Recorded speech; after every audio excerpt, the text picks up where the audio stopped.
Hello guys, आप सभी का कृष्णा ग्रुप ऑफ कॉलेज में स्वागत है।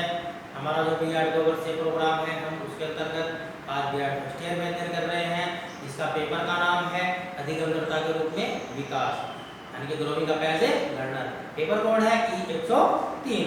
हम अपने आज के इस पेपर के अंतर्गत जो हमारा टॉपिक है उसका नाम है पठार के कारण। इससे पहले वीडियो में हमने पठार का अर्थ जाना, पठार किस प्रकार से बनते हैं उसके बारे में जाना, पठार होता क्या है, अधिगम पठार होता क्या है उसके बारे में जाना। सो हम अपने आज के इस नए टॉपिक पर जो पठार के कारण है उनका अध्ययन करेंगे। अधिगम वक्र पर पठार के दृष्टिगोचर होने के प्रमुख कारण निम्नलिखित होते हैं, यानी कि हम जो अधिगम वक्र होता है उस पर पठारों के दृष्टिगोचर यानी कि प्रदर्शित करते हैं, उनको प्रदर्शित करने के बहुत सारे कारण होते हैं जो इस प्रकार है। नंबर 1 है शारीरिक सीमा। कौन सा? नंबर 1 है शारीरिक सीमा।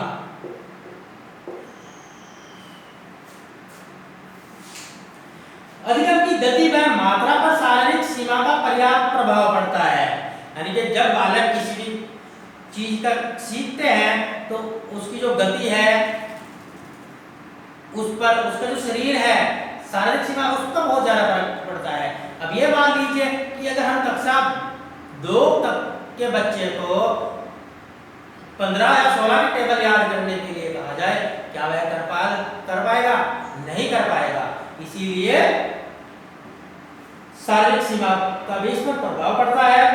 शारीरिक सीमा व्यक्तिगत भिन्नता के आधार पर प्रत्येक व्यक्ति में भिन्न भिन्न होती है, यानी कि किसी काम को करने की जो शक्ति होती है वह हर व्यक्ति के शरीर में अलग अलग होती है तथा विकास की विभिन्न अवस्थाओं में इसमें परिवर्तन दृष्टिगोचर होता है।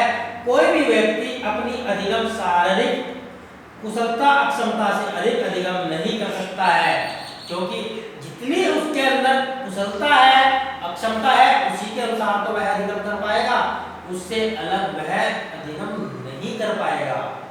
हमारा नंबर 2 आता है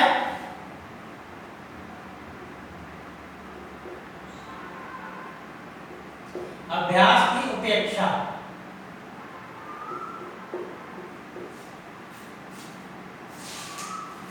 अभ्यास से अधिक निरंतर सहज बनता है, यानी कि जो अभ्यास अगर हम अधिगम कर रहे हैं अब उसको बार बार कर रहे हैं, यानी कि अभ्यास से वह सरल बनता है, सहज बनता है, उस काम को सीखने में हमें कुशलता प्राप्त होती है, यानी कि अभ्यास की अपेक्षा।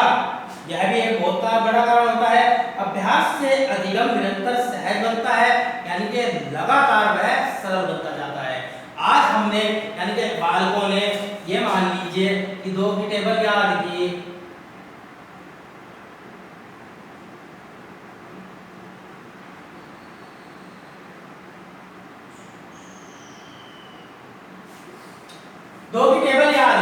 यानी कि किसी कक्षा तक के बालकों पे हमने 2 की टेबल याद कराई और जब उसने एक बार नहीं याद की पढ़ सुनाया तो क्या हुआ? वह कुछ हिचकिचाहट सी, लेकिन जैसे जैसे उसने इसका बार बार अभ्यास का निरंतर अभ्यास करता रहा तो यह उसके दिमाग में बिल्कुल फिट हो गई, यानी कि यह टेबल 2 1 जा 2 2 2 जा 4 2 3 जा 6 2 4 जा 8 इस प्रकार से वह बाद में जो हिचकिचाहट थी समाप्त हो गई। या हम यह कह सकते हैं कि अभ्यास करने से अधिगम में निरंतरता यानी कि सहज बनता है, यानी कि किसी भी काम को करने में वह सरलता से हो जाता है और उसमें कुशलता आ जाती है। किसी कार्य को बार बार अभ्यास उसे मस्तिष्क का अस्थायी अंग बनाने में सहायता देता है, यानी कि हम किसी भी काम को अगर बार बार करते रहेंगे निरंतर करते रहेंगे तो वह ज्ञान हमारे मस्तिष्क में अस्थायी हो जाता है। अभ्यास के अभाव में अधिगम की स्थिरता की संभावना बनी रहती है। अगर बालक अभ्यास करना छोड़ देते हैं तो क्या होगा? तो उसमें उसकी स्थिरता बन जाएगी, यानी कि किसी भी अधिगम की स्थिरता बन जाएगी, क्योंकि वह उस चीज को सीख ही नहीं पाएगा। इसीलिए पठार के कारणों में अभ्यास की अपेक्षा भी बहुत महत्वपूर्ण कारण है। नेक्स्ट नंबर है दोषपूर्ण विधि, यानी कि नंबर 3 है दोषपूर्ण विधि। किसी भी कार्य को सीखने हेतु तो उपयुक्त विधि का अनुसरण करना आवश्यक है। यानी कि अगर हम किसी भी कार्य को करना चाहते हैं, करने के लिए तत्पर है और हमें उस कार्य को करने के लिए एक दोषपूर्ण तरीका बताया जाए, यानी कि दोषपूर्ण सूत्रों के द्वारा बताया जाए, तो वह काम सही प्रकार से नहीं होगा। यानी कि अगर उस काम को हम अच्छी प्रकार से करना चाहते हैं तो हमें उपयुक्त विधि का सहारा लेना पड़ेगा। अगर हम दोषपूर्ण विधि का प्रयोग करेंगे तो हम उस कार्य को सही प्रकार से नहीं कर पाएंगे। उपयुक्त विधि का अनुसरण न करने की दशा में अधिगम कठिन और प्राय असाध्य हो जाता है, क्योंकि जब हम किसी भी अधिगम को करने के लिए दोषपूर्ण विधि का प्रयोग करेंगे तो वह हमारे लिए बहुत कठिन विषय बन जाएगा और उस काम को हम कर ही नहीं पाएंगे। जैसे कि पढ़ते समय सही आसन में बैठने, पुस्तक को सही ढंग से पकड़ने और नेत्रों को सही ढंग से परिचालित करने का पढ़ने की गति पर प्रभाव पड़ता है। मान लीजिए हम उल्टे सुल्टे तरीके से बैठे हैं और लेट कर पढ़ रहे हैं, हमारे नेत्रों जो बुक है हमारे हमसे काफी दूर है या काफी पास है, उन सभी चीजों का अधिगम पर यानी कि पुस्तक पढ़ने पर, किसी चीज को सीखने में बहुत ही अधिक प्रभाव पड़ता है। इसीलिए दोषपूर्ण विधियों के कारण भी अधिगम में पठार आता है। यह भी एक अधिगम के पठार का बहुत महत्वपूर्ण कारण है। किसी विशिष्ट पक्ष पर ध्यान केंद्रित होना। नेक्स्ट नंबर है हमारा किसी विशिष्ट पक्ष पर ध्यान केंद्रित होना।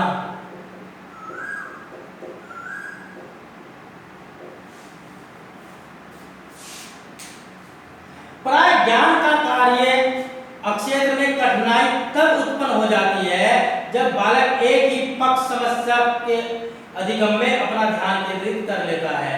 यानी कि हम यह कह सकते हैं कि ज्ञान या कार्य के क्षेत्र में, यानी कि हमें किसी चीज को सीखने के या काम करने के क्षेत्र में तब अधिक कठिनाई महसूस होती है।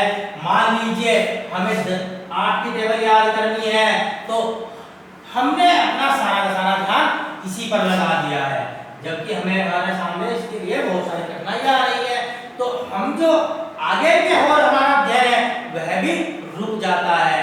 इसीलिए ये कह सकते हैं कि ज्ञान या कार्य के क्षेत्र में कठिनाई तब उत्पन्न होती है जब बालक एक ही पक्ष समस्या के अधिगम में अपना ध्यान केंद्रित कर लेता है, जिससे ज्ञान के शेष आयामों का अवबोध अपूर्ण रह जाता है।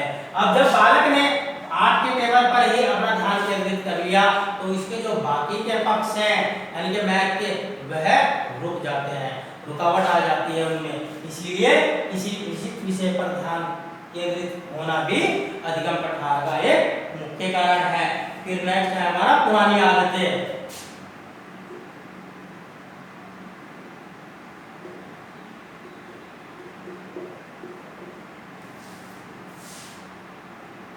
विभिन्न कारणों से बालक में ऐसी अनेक आदतों का निर्माण हो जाता है जिससे बालक का ध्यान अधिगम की दिशा में पर्याप्त मात्रा में केंद्रित नहीं हो पाता है। यानी कि बहुत सारे ऐसे कारण होते हैं जिनके कारण बालक अपनी विषय वस्तु को छोड़कर उन्हीं कारणों में उलझा रहता है और वह उसका जो ध्यान है वह उसका ध्यान अधिगम की दिशा में नहीं चलता है या नहीं रहता है, वह अपने दूसरे कारणों पर ही अपना ध्यान केंद्रित किए होता है। इस स्थिति में भी अधिगम में व्यवधान उत्पन्न होता है और प्राय अधिगम प्रगति शून्य हो जाती है, क्योंकि बालक को जब हम किसी काम को करने के लिए देंगे तो उस बालक का उस काम में तो ध्यान है नहीं है, उसका काम तो किसी अन्य कामों में ही लगा हुआ है। यानी कि अपनी पुरानी आदतों के कारण वह उन्हीं चीजों के बारे में सोच रहा है, बल्कि आगे सीखने के जो आयाम है उनके बारे में नहीं सोच रहा है। उन कारणों से भी अधिगम में पठार आ जाता है। हमारा नेक्स्ट पॉइंट है जटिल कार्य का उत्पन्न होना।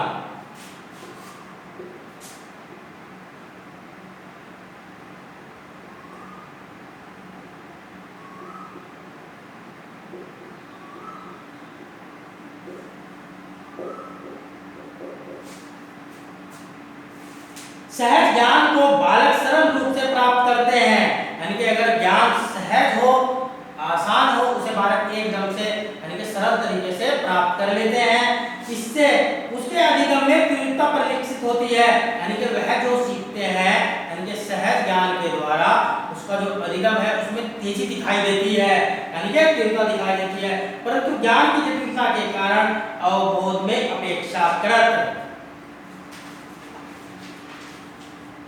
कठिनाइयां दृष्टिगत होने लगती है, यानी कि जैसे ही किसी चीज का ज्ञान कराते समय बालक को उसमें कठिनाई का सामना करना पड़ेगा, तो उसमें क्या होगा, उसको उस अधिगम में कठिनाइयां दिखाई देने लगेगी।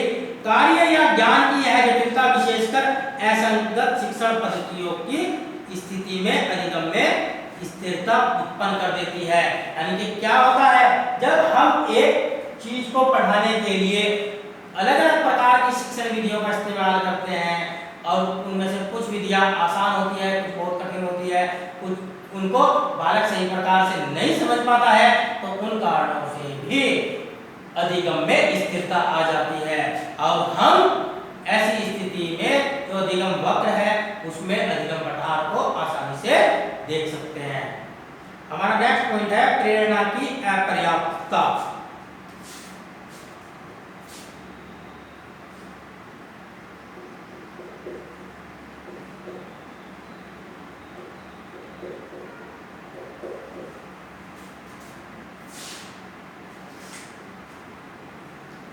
प्रेरणा का बालक की अधिगम प्रगति में प्रत्येक संबंध है।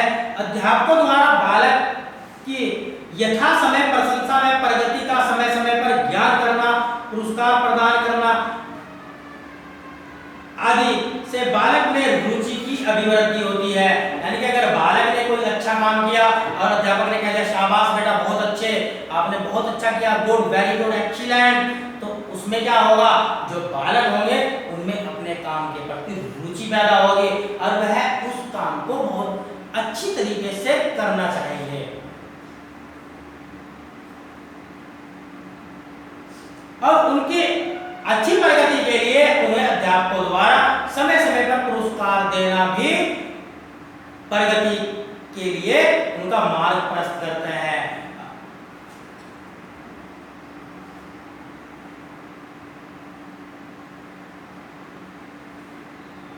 और रुचि होने पर बालक सहज रूप से अवबोध करता चला जाता है, यानी कि किसी भी चीज का बोध करता चले जाता है।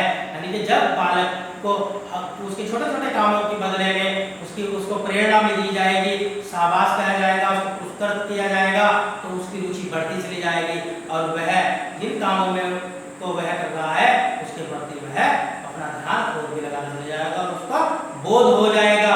प्रेरणा के अभाव में स्वाभाविक रूप से अधिगम की प्रगति रुक जाती है। यानी कि अगर बालकों को किसी बालक ने बहुत अच्छा काम किया है और उसे फिर भी अध्यापक ने यह कहे सर तुम्हारा तो यही काम है, कैसा काम करते हो आप, गंदा काम करते हो, तो ऐसी स्थिति में यानी कि जब हम बालक को प्रेरणा ना देकर उसका विरोध करेंगे तो उसकी जो अधिगम की प्रगति है वह रुक जाती है और वह बालक भी कुंठित हो जाता है। फिर नेक्स्ट नंबर है हमारा रुचि का अभाव।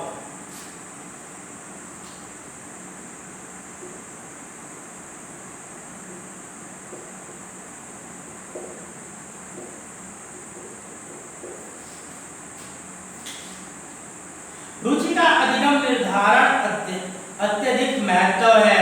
यानी कि अगर बालक के अंदर किसी भी काम को करने की रुचि नहीं होगी, जिज्ञासा नहीं होगी, तो वह किसी भी तरीके से उस काम को नहीं कर पाएगा। यानी कि अधिगम प्राप्त करने में, अधिगम करने में अगर बालक रुचि नहीं देगा तो किसी भी कीमत पर हम उसे अधिगम नहीं करा सकते हैं।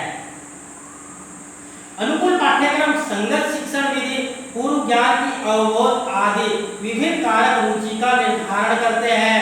यानी कि रुचि का निर्धारण कैसे होगा, अगर बालकों को उसके स्टार्टिंग यानी कि प्रारंभिक समय में ही कठिन सिलेबस पाठ्यक्रम दे दिया जाएगा तो उसकी जो रुचि है वह खत्म हो जाएगी। इसीलिए उसकी अवस्था के अनुसार उसको पाठ्यक्रम देना चाहिए, सहज और सरल होना चाहिए, जिससे कि उसकी रुचि बढ़ती चली जाए और वह पूर्व ज्ञान को भी आने वाले ज्ञान के साथ जोड़कर संबंध बनाकर आगे प्रगति करता रहे